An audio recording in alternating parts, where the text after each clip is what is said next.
All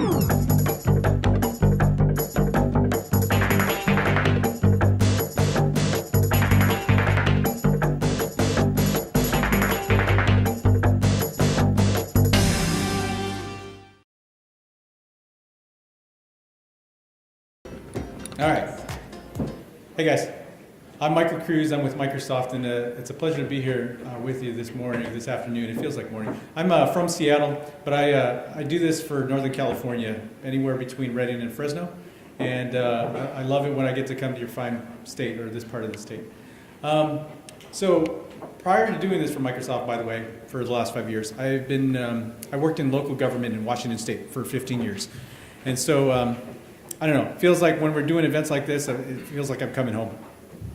Today we're going to talk about what I'm calling from bots to drones. And so, earlier you might have been in other sessions that when we were developing the agenda for this entire event, we figured, let's give the group something about how to get there. Why do we want to get there? Then we show them how to get there. And what we wanted to present in this session is, once you're there, what are some of the advanced ways that you could leverage it once you're there, right? So this is kind of an evolutionary journey, and I do recommend that you go back and watch the YouTubes or wherever we're going to be posting these, Taylor, of these sessions, because the way that we designed the agenda is intended to be sequential. And so that said, I don't have chef hats, but I am going to try to get you in this visionary moment, right? This idea where if you can open your mind and help imagine what you can do with some of this. And actually, I was playing Spotify kind of as so we can have some music behind this, but we can also, look to them and the rest of the commercial world of how they use data, and maybe figure out if there's ways that we can intersect with the way that government uses data, right? When you go to Spotify today, or when my kids do, they just put in a couple of keywords, and they're finding out the things that you want to find, right? What if they could do that with your services, right? Your government services, within all the cadre of things that your organization serves up, just a couple of keywords and get you there, right? If not playing music, then something else. So that's where I want to kind of start with is this data culture. And like I said, a lot of the data culture in government is intended to be operational, right? There's this giant dome building right there on L Street that a lot of times we have to bring reports to.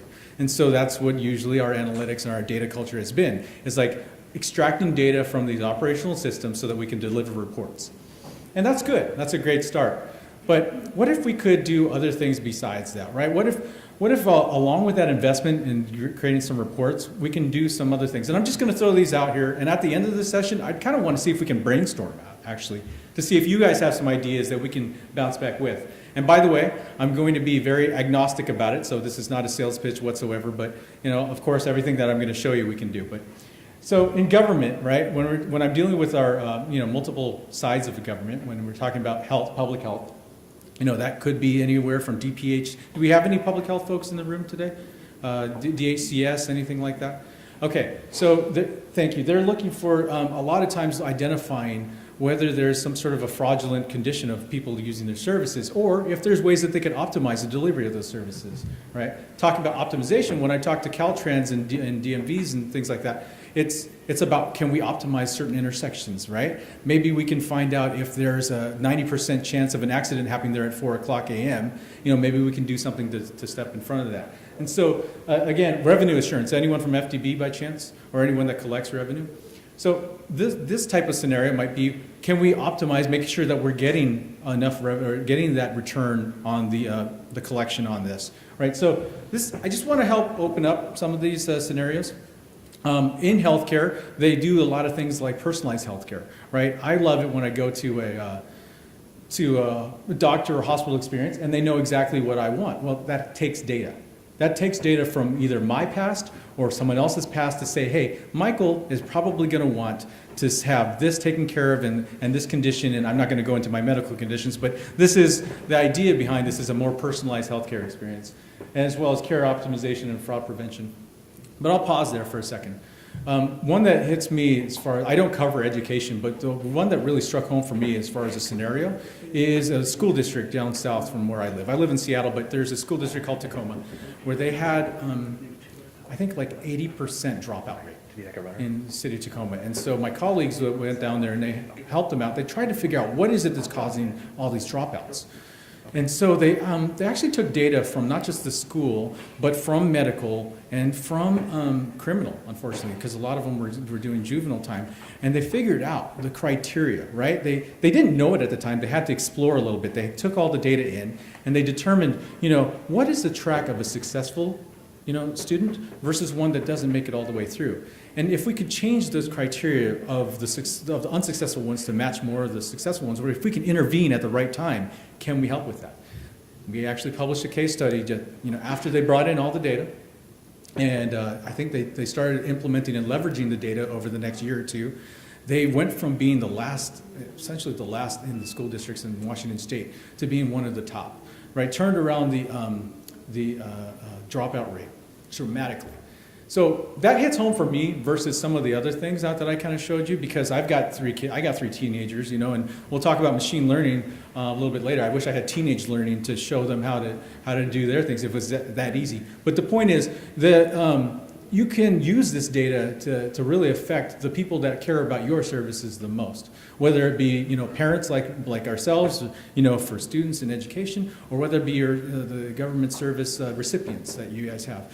So hopefully that resonates. It certainly did with me, and it made me explore this a little bit further. I want to share with you this exploration. So one of the first things, like I said, we talk about are we want to do dashboards and reports, right? Just take the data that we take in and display them, right?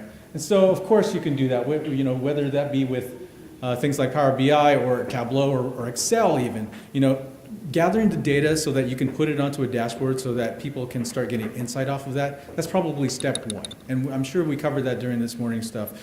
And that's actually pretty easy these days. I just did a quick little recording of me building one of these. When you gather all the data in the right format and everything, it becomes something that you could, select from and then display on a map or display in a chart. And I've been going around for the last, 3-4 years now doing just this, right? And I know Ken called me out on this in Sacramento County. It's like, well, bots and drones, you never talked to me about that. You just talked to me about reports and dashboards. And this is true because it's the easy target. It's the low-hanging fruit here. And I recommend you do this, right out the box, is gathering the data and just showing it so that you can get more effectiveness. And I like to use an example of police officers and crime. It's like, what better way to say I need more police in this district if I can show that there's so much more crime here versus the other place. And that's where reports and things like that can bring your data to life right out of the box, okay? But that's kind of like level one, Level two is, going from what happened, right? And finding out, taking people and insights on top of that to determining why it happened and what might happen. This is going to take a little bit more beyond just putting it onto a report, right? This is where that machine learning piece comes in. Now, does anyone know, can you raise your hand if you've heard machine learning today? Okay, good. Can you keep your hands up if you know exactly how to do machine learning? Okay, I know you do. And okay, a handful of you do. Good, because I wanted to show you just a quick tour of what that is, okay? This is me building a machine learning algorithm inside of it happens to be ours, but maybe it's someone else's. Basically what you do is you take that top piece of data right here, you feed it like a sample set. Like maybe you have a set of data that says, hey, half of my citizens went this way, and because variables of them showing up at 8 o'clock to their appointment versus later, whatever, it led them down the path to determine that, they ultimately were committing fraud, something like that. So you take that data set and you wire it into these algorithms and you have it figure out whether or not you're there. That's all machine learning is. You're basically teaching the machine that these are the conditions of making it happen, one way or another. Like I'll bring the kids back up. It's like teaching the machine to, when you clean your room, you're going to get your allowance, right? In this case, you're teaching the machine that says, when this happens, the other thing happens. And then once you do that, the next time you feed it new data, it can then tell you based off of what you've trained it, says, yeah, we think there's an 80% chance that this is going to occur, right? That's what machine learning is. Hopefully that helped. I like to keep this at a very high level. So then it might determine, they're probably cooking really good recipes right now. Then it determines what then the next step would be, hey, Michael, we think it's 80% probability they're going to cause fraud. So then we think, because the last time you did this, you encountered this, you then guided them to a different place. And that worked. We think, prescriptively, you should do that again. Versus, that didn't work, the last course of action, we prescribe plan B. That's that next piece of what might happen, and then what should I do with the recommendation. Okay? So, when you see predictive, there's multiple kind of levels here as well. But again, it takes you to bring your data into one place, and then be able to do this type of work with it. Step 1 and step 2, operational reporting, predictive analysis. And I'm oversimplifying this, but it does get pretty simple when you start actually taking the steps. Then, might be what brought you guys in the door, is then what's this whole bots thing? You have data. You essentially have a knowledge base of how you guys do business now, of all this data. What if you can give it a front end that felt more human-like? Okay? On the plane ride down here, I built this with Covered California's website. It's just plain, it's a GIF that's just going over and over. It's basically a simple chat bot that is interfacing with their FAQ page, okay? And all I'm doing is I'm asking it, how do I apply? How do I apply for data? And all it did was take the FAQ page and matched it up natural language-wise and said, hey, to apply, you should do this, this, and this. Contact coveredcalifornia.com, right? And then I said, well, I already applied last week. How do I did I qualify? It says, if you've already applied, don't apply again. The point here is that, we have the data that we're feeding reports. We have that same data that we're now leveraging for predictive analysis. Why don't we use that data again to give it a human front end with these bots? This is a simple one. It's built off of a quick framework. Like I said, on the plane ride down here, it literally can be done in like an hour and a half with the cloud, or if you're doing it on-prem, maybe it takes a little bit longer. But the point is that the kids have it pretty easy these days with this technology, but it does mean you bring your data in and then you give it a front end like this. I don't want to, especially on camera, because we were told not to pitch anything, but I will tell you that it's something that we can explore with you together in a separate conversation. But if you're looking to do even out of the box, just FAQ pages that you have there, and give it something a channel. Right now, this is a web bot, right? But what if you could extend this via your texting, right? Your folks that are coming over text, it's basically the same back end. Just taking in those texts, redirecting those questions to this bot, and it responding via text, so that it's even more natural that the millennials and any modern experience is expecting. Other channels might be Facebook Messenger, might be Slack, might be Twitter. The point is that this type of technology, then again, another way that we can leverage our data. Not saying that you do this 3 different times, right? I'm saying take that same data, do these 3 things on top of it. So remember those machine learning things that I was talking about, like those algorithms coming out with those probability of X and Y? We actually, IBM is talking about this too. We chatted with them. There's this idea that we could package up knowledge of those machine learning algorithms, and we're kind of collectively calling them cognitive services. They're services that apply that thought. This is just one of the many that we came out with. One of this is like vision. Can we take pictures from things and do advanced analytics on top of it? One scenario might be that user authentication. I know that when I talk to our local cities and counties about homelessness, there's this issue with no ID cards, right? We don't know what services, it's hard to track services of homeless folk because sometimes they don't have the right ID. Well, we can borrow from some of the work we did with ride-sharing company that rhymes with Kuber that does exactly this, right? When you take a rideshare, you want to make sure that the person that is picking you up is that 5-star, 4.9-star person that is, safe and has been vetted out, right? So what they did was they took this user authentication on it, so that every so often they have to look at their iPhone and yes, it is John Smith. So they're using this type of technology. And it's all based off of, machine learning on these attributes. You're seeing the code on the right side. All that's saying is like, okay, the face is in this rectangle, attributes, we can see that he's age 42, head pose. It feels like science fiction, but this is real these days, guys. And off of that, you can do identification.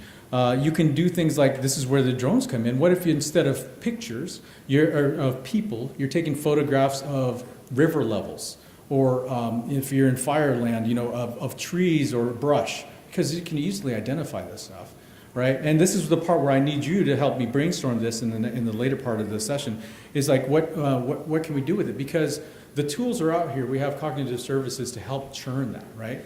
Again, the same data that you're collecting, maybe this is a little different. Maybe you're not putting the face images onto a report, but the idea is that you're collecting this anyway. Can we extract any more insight off of it and leverage it in our world? I was thinking that we were in front of water, and it's like, what if you could do drone collection of all your dams, not just Oroville, but all of them, and determine what kind of health and status they're in as far as do they need repair, right? Or, the whole idea of drones, right? Using them to collect whatever you need to, or even satellite imagery. Just take it anyway. Dump it into the same data structures that we're talking about, and then do the analytics on top of it afterwards. You may get some insight, you may not. But because of the way that the cloud is today and the way that we can collect data at any time, makes it all available. In fact, this is one of, again, a little sample. You guys can go to it. The internet's a little bit different here, but if you will go to captionbot.ai, upload any picture you want to it, it can determine what that is. So I took a picture of the room, but it didn't work because of all the lights. So maybe I'll show you this. It's, okay. So I took a picture of me earlier, and it said, I think it's a man wearing a suit and tie standing in front of a television, and he seems happy, right? This is not science fiction. This is actually crazy. And there's another one that tells you your age, but I'm not going to do that right now in front of you. But again, these are those cognitive services that are really great in instrumenting. You might have some different scenarios inside of in your world that you can integrate. And it's just captionbot.ai. It's a fun little service out there to try that. This is, when we talk about machine learning and other things, of course this is doing this off of a bunch of pictures that we fed it and we told it what it was and we trained that machine to say this is what that is. But it doesn't have to be pictures. It's the same technology that says, hey, learn, I'll teach you, then tell me what it is the next time. A few scenarios, right? We've brainstormed so far. The point, though, is that you need to collect the data, right? The data that we're collecting today to serve those reports may not be, you might not be thinking of it for these scenarios, or maybe you haven't before. I invite you to start thinking of it from not the purpose of just storing it for the reports or otherwise, to actually do it for advanced analytics. Because a lot of times, when you go to your agency, you're probably going to have someone who knows, right? They probably can look at an Excel spreadsheet and tell you, after looking at columns of data, say, yeah, it's probably we need to do this, right? Because they've been in that business for a very long time. But the subtleties of that data might not be easy to pick up, even by that person, especially when you start throwing loads and loads of huge amounts of volumes of data. So collecting that data and then analyzing it by using this to start to predict that outcome. That's going to be kind of the where I'm going to challenge everybody to go to for running with this, right? This stuff doesn't, I don't think, get approval for procurement to say, hey, we want to take pictures of people's faces and tell them that they're happy while they're standing in line for our services, right? That may not get your procurement, but it could be that icing on the cake while you're doing your advanced, your predictive to say, yes, this person's going to cause fraud, but yeah, it's because they sat in line for 10, 20 hours. They want to get back to us, back at us, and I don't know, right? But the point is that it's going to be an add-on to do these types of things with these bots. Okay, you're collecting that data anyway. Why not you just do it and then automate? Start to think about automating your decision making on top of it. It's not science fiction anymore to say, hey, bot, what is this going to be? Then think of, I would like to challenge you guys to start innovating with this, right? So that bot, just take for a moment that bot for a minute. If that bot was in front of just even your service desk, right, or anything that's a call center, right? When your phone people or the people that are taking calls, they usually say if it's not something that they get asked all the time. Maybe they get asked questions that they're like, that's not my department, right? How many times do we collect that? How many times do we collect the no, that's not it?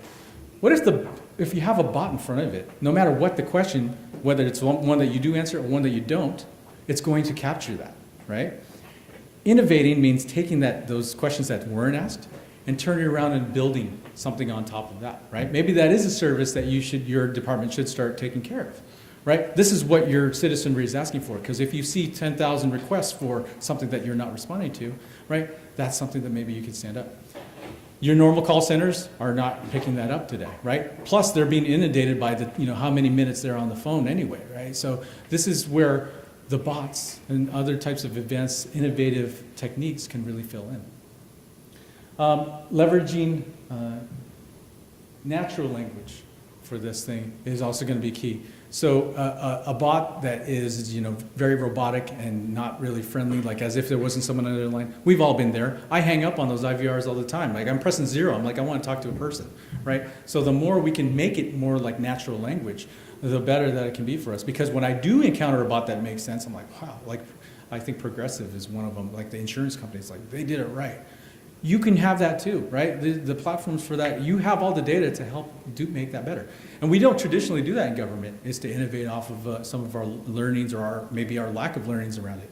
You now have the tools, right? You kids have it easy these days, to actually instrument that into your platforms, and any of your websites or otherwise. So I challenge you for that.